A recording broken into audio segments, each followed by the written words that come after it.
जुलाई 2024 में बांग्लादेश में तालिब इल्मों की तहरीक चली और ढाका में एहतजाज शुरू हो गया। लाखों लोग सड़कों पर निकल आए। हसीना वाजिद की हुकूमत ने क्रैक डाउन किया, लेकिन एहतजाज में इजाफा हो गया, जिसके बाद बंगालियों ने पूरी दुनिया में एहतजाज शुरू कर दिया। दुबई में भी 20 जुलाई को चंद दर्जन बंगाली बाहर निकले और हसीना वाजिद के खिलाफ नाराबाजी शुरू कर दी। दुबई में हर किस्म के सियासी एहतजाज पर पाबंदी है, लिहाजा पुलिस आई और इसने मुजाहिरीन को मुंतशिर कर दिया।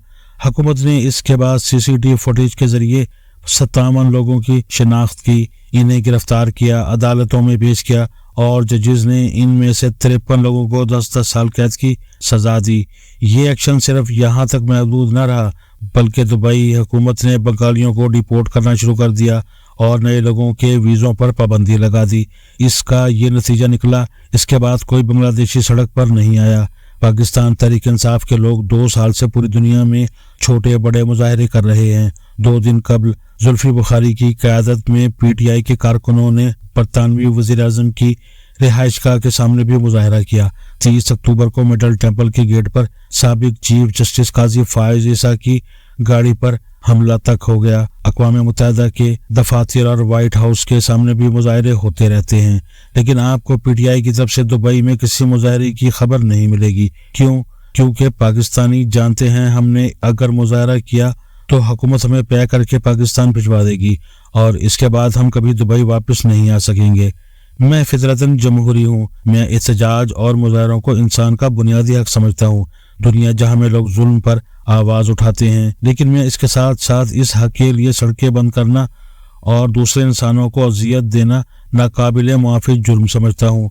बरतानिया हो या अमरीका, दुनिया में एहतजाज होते हैं, लेकिन वहाँ लोग रास्ते और सड़कें ब्लॉक नहीं कर सकते।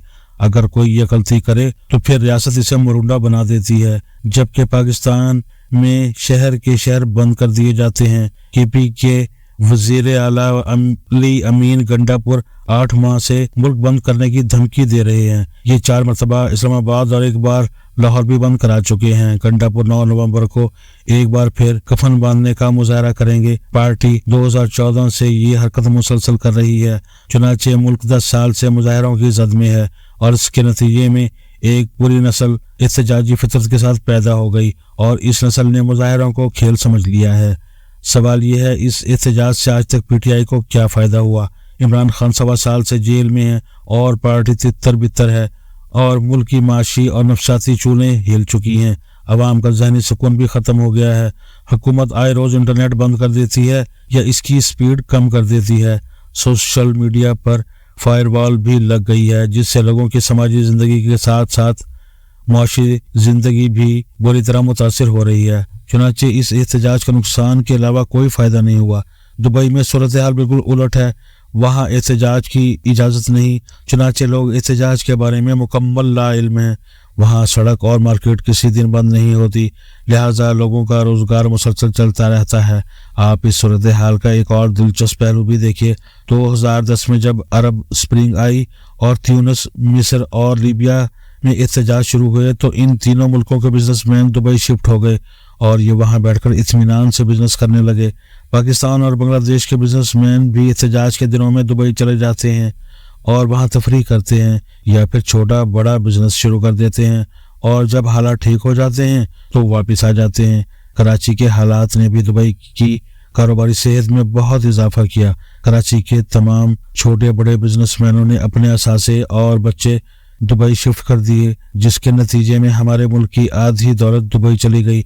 आज भी कराची में ऐसे दर्जनों बिजनेसमैन हैं जिनके घर और फैमिलीज दुबई में हैं और ये लोग रोज़ सुबह की फ़्लाइट से कराची आते हैं, सारा दिन दफ्तर या कारखाने में काम करते हैं और शाम की फ़्लाइट पर दुबई वापस चले जाते हैं। क्यों? क्योंकि दुबई में अमन और लॉ एंड ऑर्डर है, वहाँ इनके असासे भी महफूज हैं और सड़कें भी, जबकि पाकिस्तान में कुछ भी महफूज नहीं, ना सड़कें, ना जान, ना प्रॉपर्टी और ना जज्बात। माशी इस्तेहकाम तक मौजूद नहीं। गवर्नमेंट का दिमाग अचानक ख़राब हो जाता है और अरबपति एक ही रात में सड़क पर आ जाते हैं। लिहाजा फिर ऐसे मुल्क में लोग सरमायाकारी क्यों करेंगे? सवाल फिर वही है, क्या दुबई शुरू दिन से ऐसा था? जी नहीं। 1971 में तमाम रियासतें इकट्ठी हुई और उन्होंने मिलकर UAE बनाया। 1980 की दहाई में मखदूम फैमिली ने मॉडर्न दुबई की बुनियाद रखी। اور شہر کو دنیا بھر کے بزنس مینوں اور معاشی سرگرمیوں کے لیے کھول دیا، اور یوں یہ شہر گلوبل بزنس ہب بنتا چلا گیا۔ یہ معجزہ کیسے ہوا؟ اس کا جواب 8 اصول ہیں۔ میں 20 سال سے دبئی ایئرپورٹ پر شیخ محمد کے دبئی کے 8 اصول دیکھ رہا ہوں۔ سلطان محمد بن راشد نے یہ اصول وضع کر کے ایئرپورٹ سمیت ملک کے اہم مقامات پر لگوا دیے تھے، اور ان میں آج تک کوئی تبدیلی نہیں کی گئی۔ میں ہر بار ایئرپورٹ پر رک کر یہ 8 اصول پڑھتا ہوں۔ وہ اصول کیا ہیں؟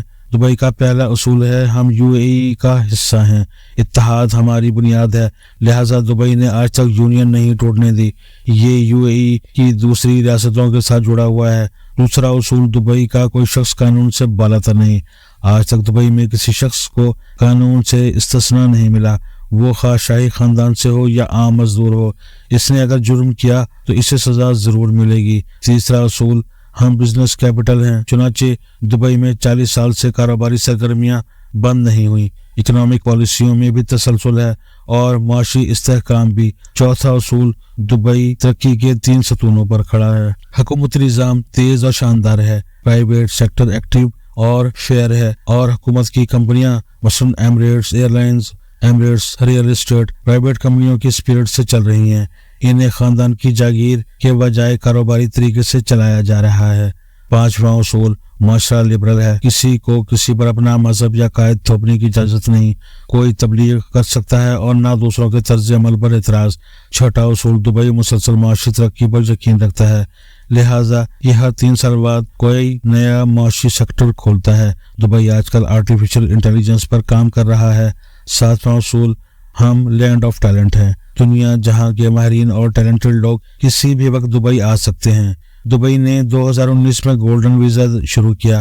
اس اسکیم کے تحت دنیا کے تمام ممالک کے کامیاب اور مشہور لوگوں کو دبئی کا 10 سال کا ویزا مل جاتا ہے، اور یہ خاندان سمیت دبئی آ کر کاروبار کر سکتے ہیں اور رہائش پذیر ہو سکتے ہیں۔ اور 8واں اصول، ہم مستقبل کی نسلوں کا خیال رکھتے ہیں، دبئی اپنی نسل کو سیاست اور مذہبی منافرت سے دور رکھ رہا ہے، چنانچہ یہاں کسی قسم کے احتجاج اور فساد کی اجازت نہیں۔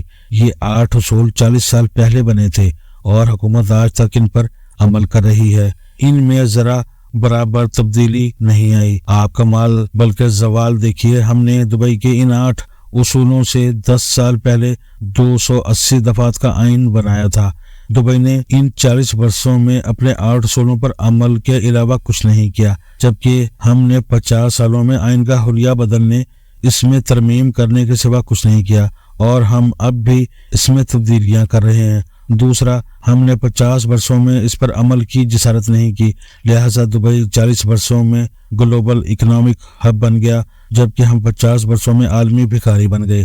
دبئی نے ثابت کر دیا قوم اگر ترقی کرنا چاہے تو 8 اصول بھی کافی ہوتے ہیں، اور ہم نے ثابت کر دیا اگر کوئی قوم آگے نہ بڑھنا چاہے تو اسے 280 دفعات کا آئین بھی 1 انچ آگے نہیں بڑھا سکتا۔ لہٰذا میری درخواست ہے، اب مہربانی فرما کر آئین کو مزید بہتر بنانے کی کوشش بند کریں اور اس پر عمل شروع کریں۔ ہم عمل کی وجہ سے آگے بڑھیں گے، ورنہ دائرے کا یہ سفر ہمیں مزید صفر بناتا چلا جائے گا۔ اب صرف افغانستان اور سری لنکا بچے ہیں، ورنہ ہم باقی پوری دنیا سے مانگ چکے ہیں، اور دنیا نے بھی ہم سے منہ موڑ لیا ہے۔ آپ کمال دیکھیے، ہم 50 برسوں میں صرف یہ فیصلہ نہیں کر پائے ہمیں کس قسم کی سپریم کورٹ چاہیے، چیف جسٹس کی سلیکشن کیسے ہوگی، اور ججوں کی کل تعداد کیا ہونی چاہیے، آرمی چیف کی مدت ملازمت کیا ہونی چاہیے، پولیس کا اصل کام کیا ہے، اس نے احتجاج روکنا ہے یا جرائم کا مقابلہ کرنا ہے، اسٹیبلشمنٹ ملک چلائے گی یا عمران خان کا مقابلہ کرے گی، اور اگر احتجاج کی کال آئے گی تو کیا ریاست کے پاس انٹرنیٹ اور کنٹینرز کے علاوہ بھی کوئی آپشن ہوگا؟ ملک کے لیے کاروباری طبقہ کتنا ضروری ہے، عوام پر ٹیکس کتنا ہونا چاہیے، اور ہم اپنی بجلی کیسے پوری کریں گے؟ آپ خود سوچیے، جو قوم آج تک یہ بنیادی فیصلے نہ کر سکی ہو، اس کی ترقی کا سفر کب اور کیسے شروع ہوگا؟